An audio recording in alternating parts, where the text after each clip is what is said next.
Insidious The Red Door is now available to check out in theaters. It is the 5th installment in the Insidious franchise. Is it worth your time as it's been getting a lot of bad reviews? Well, stick around and find out my thoughts.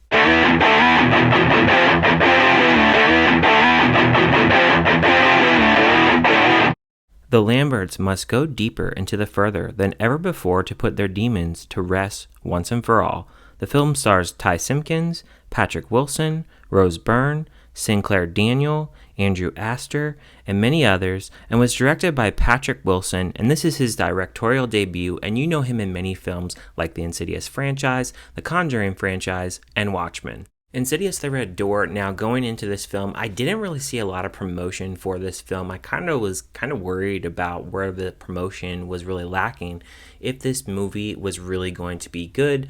I didn't watch any reviews before going into this movie, and I only saw the trailer probably once for this movie. Even when I went to theaters every week, I never saw this movie really advertised, so I just didn't really know how this film was going to do.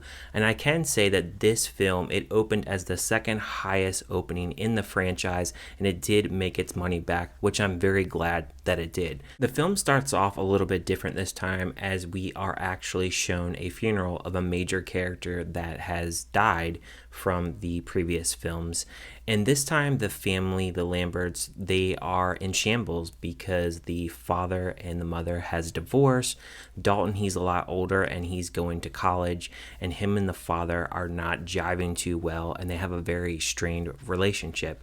And the story here, it really focuses on both these two characters. You have Josh, who starts actually having these reoccurring dreams and nightmares of what he actually did in the past. And you have Dalton, who doesn't necessarily remember certain things as a childhood, as his mother actually tried to erase certain things that actually happened in the past so they couldn't actually remember. And when he's in art class, his teacher tells them to actually paint something and draw something. And when he actually does this, he actually draws the red door. And in doing so, this actually opens up the further back.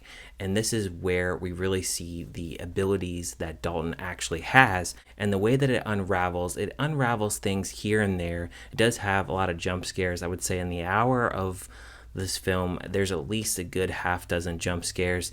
And I think you have to kind of look at this film. It's PG-13. If you've seen the other films, you can really expect to have jump scares. That's kind of how PG-13 horror films actually work, because a lot of times they're geared towards teenagers, and because they have that rating, they don't have a lot of blood and all that kind of stuff, they use jump scares to really elevate the film, and that's what this film tries to actually do. On Josh's end, I really do like that they actually dig deeper into his past. We get to learn a little bit about what his father was like, what his past was like, and we learn a little bit about mental health, which really is a big factor in this film and how it's passed down from generation to generation. And then on Dalton's side, he is a little bit more shy, the way that he actually handles his emotions and how he actually wants to get his feelings out. And when he meets his roommate, played by Sinclair Daniel, her name is Chris in this film, I think that she really brings him out of his shell, and she's also really funny and actually brings some humor to the film, which is really fresh because this film is usually very serious, and it still is serious in tone, but it does have that comedy. For instance, they actually go to a frat house and they have a little bit of comedy with Nick the Dick, that actually is the frat house leader of the house. And then we also get some horror moments within that house as well. So I do like the mix of genres, and I do like, even though there is comedy, there's not too much of that comedy. It still stays pretty serious throughout the film. I like that they didn't use Specs and Tucker in this film. In all the films, they always come to the rescue and they do their paranormal thing and they have their comedy aspect. And I like in this film that they only get a cameo and they're completely absent from the film otherwise. Elise, obviously, you know her fate from the original films, so she's absent in this film as well. So I think the film has a little bit more identity, actually doing something a little bit different and actually swinging for the fences a little bit.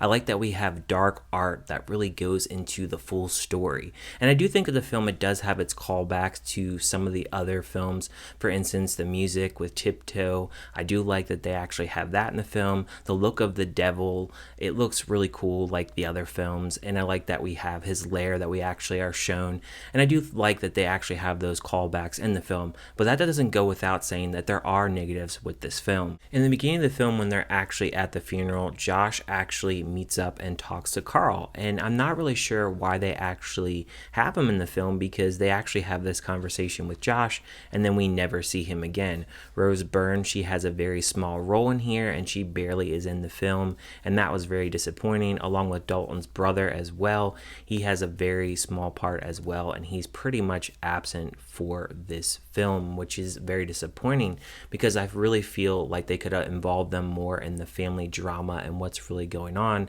and unfortunately they don't do that. I also found the editing in this film, in certain parts it felt like it really needed to be edited a little bit more, and the way that they cut certain things within the film, I found that the last act, when they actually are in the further and they're actually trying to get out of the further, I found that they wrapped it up a little bit more quicker than I thought it would be. It took a little bit to get there, which is a negative because they could have edited a little bit more to actually get there a little bit quicker and actually spend a little bit more time. And I felt like it was a very quick solution to actually get out of the further. So that is where I really feel like this film, it definitely could have been touched up a little bit more. As far as the score for this film, I would give it a 3.5 out of 5. I really enjoyed the film quite a bit. As far as ranking this film out of all 5 films, I actually would put this film in 4th place. I think that it is a pretty solid film, and I like that it had an identity and it is different from the other films. It is a very slow burn film, so if you're not a fan of slow burn films, this may not be for you. But if you have checked out this film, let me know in the comments what you thought about it. Did you like it? Did you hate it? Was it just kind of meh? And if you haven't seen it yet, are you going to check it out in the theater or streaming? But thank you guys for checking out this review, and I will see you guys on my next review.